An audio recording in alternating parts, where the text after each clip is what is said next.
सभी को जोहार। झारखंड के आदिवासियों का अध्ययन हम लोग कर रहे हैं, जिसमें हम लोग संथालों का अध्ययन कर रहे थे, संथाल जनजाति का। आज हम लोग पढ़ते हैं संथालों की शासन व्यवस्था के बारे में।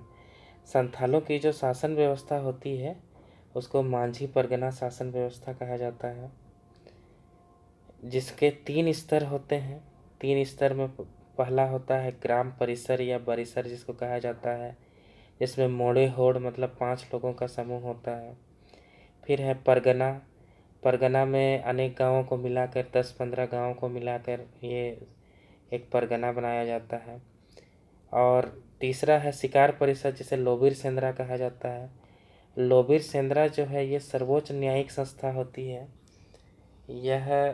इसका फैसला सर्वमान्य होता है और ये मतलब कह सकते हैं इसको सुप्रीम कोर्ट की तरह व्यवहार करता है। ये 3 स्तरीय शासन प्रणालियाँ होती हैं। इसके कुछ मुख्य अधिकारी होते हैं जिसको जानना आवश्यक है। पहला जो होता है मांझी। मांझी होता है गांव का प्रधान। इसका मुख्य काम होता है कि गांव का प्रशासनिक और न्यायिक कार्यों को ये करता है। लगान वसूली वगैरह ये करता है, और आंतरिक और बाह्य जो भी मामले होते हैं इनका वो निपटारा करता है। दूसरा होता है टुलिया मांझी। आसपास के मांझियों का समूह होता है। इसमें है कि अगर 2 या 2 से अधिक आसपास के गांव में कोई विवाद होता है तो वो आपस में मिल बैठकर इसको सुलझा लेते हैं। टुलिया मांझी कहा जाता है। प्राणिक या पौराणिक जो भी कहिए, ये मांझी का सहायक होता है। मांझी की अनुपस्थिति में यह सारा कार्य को करता है, मांझी का जो काम है। अब प्राणिक किसी अपराध का दंड को भी निश्चित करता है, और अपराधी का दंड वही माना जाता है जो प्राणिक द्वारा तय कर किया जाता है। फिर होता है जोग मांझी। जोग मांझी जो होता है यह जितने भी संथाल युवा और युवतियां होती हैं उनका नेता होता है, युवाओं का नेता होता है। शादी विवाह में लड़के लड़कियों का भी यह नेतृत्व करता है। शादी विवाह का हिसाब किताब रखता है, और शादी विवाह में जो कोई अगर विवाद हो गया है तो उसका भी निपटारा करता है। फिर आता है जोग प्राणिक। जोग प्राणिक जो होता है यह जोग मांझी का सहायक होता है। यह उप जोग मांझी की तरह इसको कह सकते हैं। यह जोग मांझी की अनुपस्थिति में जो भी जोग मांझी का जो काम है यह जोग प्राणिक करता है। फिर होता है गोड़ाइत। गोड़ाइत होता है मांझी का संदेशवाहक की तरह काम करता है। अगर गांव में कोई पीड़ित व्यक्ति मांझी के पास पहुंच गया तो मांझी गोड़ाइत के माध्यम से ही जितने भी लोग हैं, जितने भी पक्ष हैं, जो विरोधी पक्ष हैं उनको सूचित करता है और सभा में आने के लिए वो बुलवाता है। गोड़ाइत जो है गांव के अन्य लोगों को भी, अन्य जो प्रमुख लोग हैं, बड़े लोग हैं, उनको भी सूचित करता है। तो मुख्यतः ये संदेशवाहक की तरह काम करता है। फिर है नायके।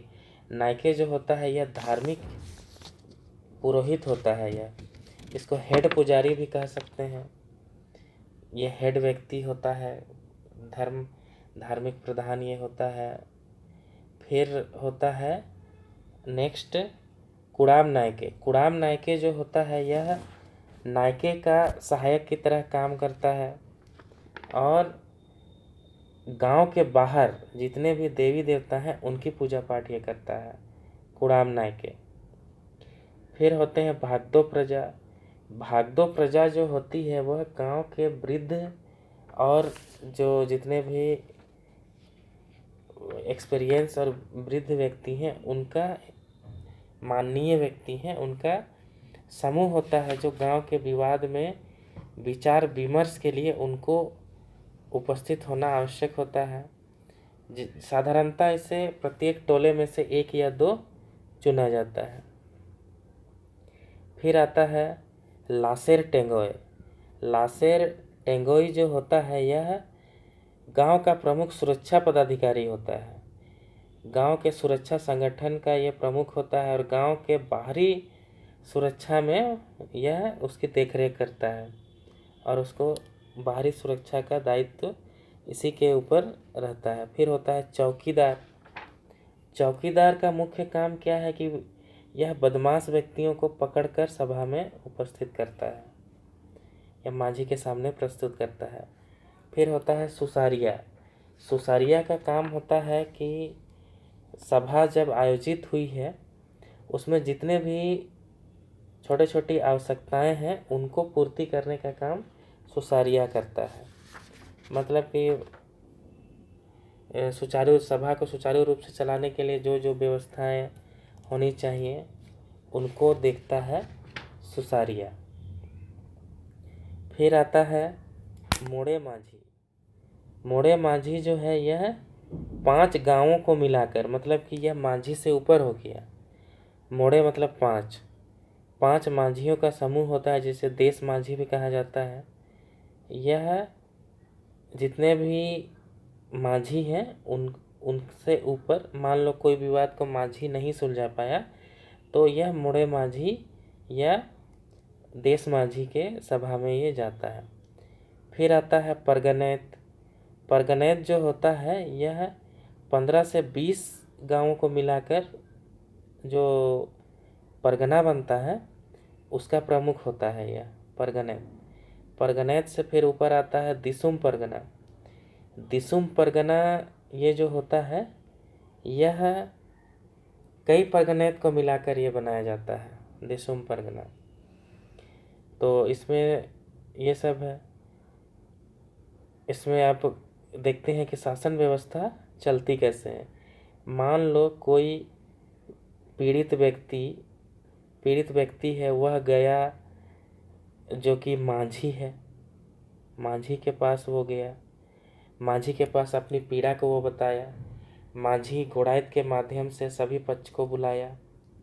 सभी पक्ष को बुलाने के बाद वह भागदो प्रजा को भी बुलाया, गांव के अन्य लोगों को भी बुलाया। उनके समक्ष वो मामला को रखा और उसका जो भी सॉल्यूशन है उसको करने की कोशिश किया। अगर पीड़ित व्यक्ति को माझी के द्वारा दिया गया जो भी ये है, जो भी फैसला है वो पसंद नहीं आया या मानने से इनकार वो किया, तो पीड़ित व्यक्ति जो है माझी के द्वारा ही माझी से ऊपर जो है वो देश माझी के सभा में वो चला जाता है। देश माझी जो है वह फिर जितने भी देश माझी मतलब कि मोढ़े माझी भी हो गया, वो 5 से 8 गांव का समूह को बनाया जाता है। फिर देश माझी अपना फैसला सुनाया। देश माझी के फैसले से भी अगर कोई असंतुष्ट हो जाता है तो वह परगनैत की सभा में जाता है। अब परगनैत की सभा से भी कोई अगर असंतुष्ट हो गया पीड़ित व्यक्ति तो वह दिसुम परगना की सभा में चला जाता है। दिसुम परगना का जो फैसला होता है वह सर्वमान्य होता है। दिसुम परगना को सुप्रीम कोर्ट की तरह माना जा सकता है माझी परगना शासन व्यवस्था में। ये हो गया। तो इधर से शुरू होता है माझी का कार्य सबसे प्रमुख होता है, उसके बाद देश माझी, फिर परगनैत, फिर दिसुम परगना, ये सब हो गया। अब दंड देखते हैं किस किस प्रकार का दंड दिया जाता है। पहले देखते हैं करेला दंड। करेला दंड सबसे छोटा दंड है, सबसे आसान और छोटा दंड है, जिसमें कि 1.5 रुपया से लेकर 5 रुपया तक का आर्थिक दंड दिया जाता है। यह छोटे छोटे मामले को निपटाया जाता है, जैसे चोरी हो गया, छोटा मोटा मारपीट हो गया, ये सब मामले को सुलझाया जाता है। सबसे बड़ा दंड होता है बिटलाहा। बिटलाहा के बारे में जानना बहुत ज़रूरी है क्योंकि ये अक्सर पूछा जाता है कि बिटलाहा होता क्या है। बिटलाहा को सामाजिक बहिष्कार के रूप में देखा जाता है। इसमें होता क्या है कि जैसे इसमें साधारणतः जितने भी यौन अपराध होते हैं, यौन अपराध को सबसे बड़ा अपराध माना गया है और इसके लिए बिटलाहा किया जाता है। इसमें होता क्या है कि माझी के बाद ऊपर हो गया देश माझी, फिर हो गया परगनैत, फिर दिसुम परगना। तो दिसुम परगना का फैसला को भी अगर अमान्य करता है कोई जो अपराधी है, यौन अपराध जिसने किया है, वो अगर अपराधी वो मानने से इनकार करता है तो उसके परिवारों का सामाजिक बहिष्कार कर दिया जाता है, जिसे बिटलाह कहा जाता है। इसमें क्या है कि लोग जो है एक जुलूस के द्वारा माझी के नेतृत्व में, दिसुम माझी के कहने पर माझी के नेतृत्व में गांव के लोग अपराधी व्यक्ति के घर जाकर सबसे पहले चूल्हा तोड़ देते हैं। चूल्हा तोड़ना संथालों में सबसे बड़ा अपमान माना जाता है। तो ये चूल्हा तोड़ा जाता है तो ये, और उसका सामाजिक रूप से बहिष्कार कर दिया जाता है। समाज के अन्य लोग उससे किसी प्रकार का लेन देन या किसी प्रकार का कोई भी व्यवहार, मानवीय व्यवहार नहीं रखते हैं। तो बिटलाह को जानना जरूरी है, क्योंकि अक्सर पूछा जाता है। ये सबसे बड़ा अपराध है जिसमें कि दंड दिया जाता है, सबसे बड़ा दंड है बिटलाह। ठीक है, यहाँ तक हो गया।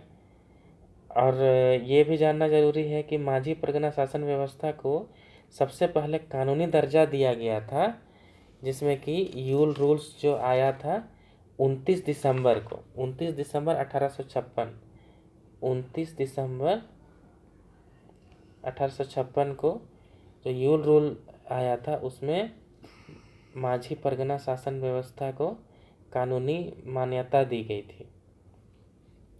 ठीक है, और एक चीज़ जानना आवश्यक है।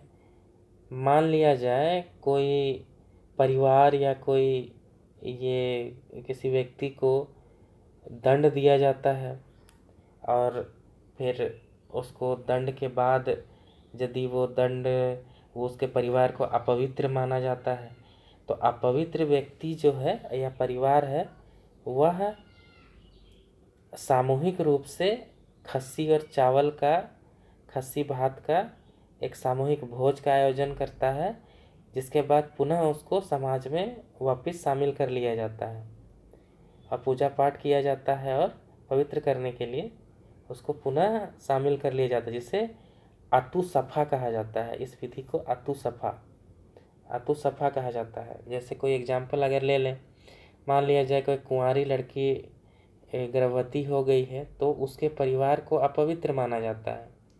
फिर उसके बाद अपवित्र उसके शुद्धि के लिए पूजा पाठ की जाती है, और आतुसफा के द्वारा उसको दोबारा समाज में शामिल कर लिया जाता है। आतुसफा में खस्सी और भात का भोज किया जाता है। यहाँ और एक चीज़ जानना आवश्यक है कि मान लिया जाए कोई कुंवारी स्त्री अगर मान लो गर्भवती हो गई है, तो पहले तो सभा में उसको बच्चे के पिता का नाम अगर वो नहीं बताती है, तो जोग माझी का जो गोत्र है उसी के अनुसार बच्चे का गोत्र का निश्चित किया जाता है, जो जोग माझी, क्योंकि युवाओं का नेता जोग माझी है, और फिर उसी के अनुसार गोत्र उसको कर दिया जाता है। और मान लिया जाए कि लड़का का जो भी बच्चे का पिता है वह लड़की को एक्सेप्ट कर लेता है, शादी कर लेता है उससे, तो लड़का का जो गोत्र होगा वही बच्चे का गोत्र हो जाता है। ठीक है, तो यहाँ पे युवाओं का नेता जोग माझी है, उसकी भूमिका, माझी की भूमिका, गोड़ाइत की भूमिका, नायके, ये सब की भूमिका, ये सबको जानना आवश्यक है। नेक्स्ट हम लोग देखते हैं इसका जो धार्मिक व्यवस्था संथालों की किस प्रकार होती है। धार्मिक व्यवस्था में जैसे प्रधान देवता तो सिंह बोंगा या ठाकुर देव हो गए जो सृष्टि के रचयिता हैं। दूसरा प्रमुख देवता मरांग बुरु हो गए। मरांग बुरु, जैसे बुरु मतलब पहाड़ होता है, तो बड़ा पहाड़, सबसे बड़ा पहाड़। नेक्स्ट हो गया गांव का देवता, प्रधान गांव का देवता जो जाहिर एरा में जिनका निवास होता है। जाहिर एरा तो कहा जाता है जहाँ पे सखुआ और महुआ पेड़ों का झुरमुट होता है। जाहिर थान, ये सब याद रखना है। गृह देवता जिसे ओड़ाक बोंगा कहा जाता है। ये सब हो गया, धार्मिक व्यवस्था इस प्रकार की होती है। और नेक्स्ट हो गया जैसे भोजन के प्रकार। भोजन 3 तरह के भोजन को क्या क्या कहा जाता है, ये सब पूछा जाता है कभी कभी। जैसे दोपहर के भोजन को माजवान कहा जाता है। फिर उसके बाद फिर कोई अगर नाश्ता जलपान हो गया तो बासियाक उसको कहा जाता है। रात का भोजन को कोदोक कहा जाता है। ये सब याद रखने का चीज़ है। नेक्स्ट है संथालों के बारे में और कुछ बातें। जैसे संथाल जनजाति जो है वो कृषि कार्य, चित्रकारिता और बुनाई में बहुत निपुण होते हैं। मतलब बुनाई में बहुत निपुण होते हैं। हड़िया या पोचाई का सेवन शराब के रूप में करते हैं, जिसे चावल, कोदो, मड़ुआ के द्वारा बनाया जाता है। ठीक है। नेक्स्ट एक प्रमुख बात है गोदना। सिक्का का जो चित्र है वो पुरुष के बाएं हाथ में होता है, और इसको जो युवतियां हैं, संथाल युवतियां, ये बहुत पसंद करती हैं। और अगर बाएं हाथ में सिक्का का चित्र नहीं रहा तो साधारणतः स्त्रियां विवाह करना पसंद नहीं करती हैं उस लड़के से। ठीक है, ये हो गया संथालों के बारे में। नेक्स्ट जैसे है उनकी अंत्येष्टि जो है वो साधारणतः मृतकों को वो जलाता है संथाल, और फिर अस्थियों को दामोदर में बहा देता है। ठीक है, ये हो गया संथालों की बातें। संथाल में इतना ही पूछा जाता है, और फिर इससे ज़्यादा अगर कुछ इम्पोर्टेंट होगा तो मैं ज़रूर बताऊंगा। और नेक्स्ट हम लोग देखेंगे आगे छोटी छोटी जितनी भी इम्पोर्टेंट बातें हैं ये सब हम लोग करेंगे। जैसे अगले अगले क्लास में हम लोग कोई अगला जनजाति के बारे में अध्ययन करेंगे। ठीक है।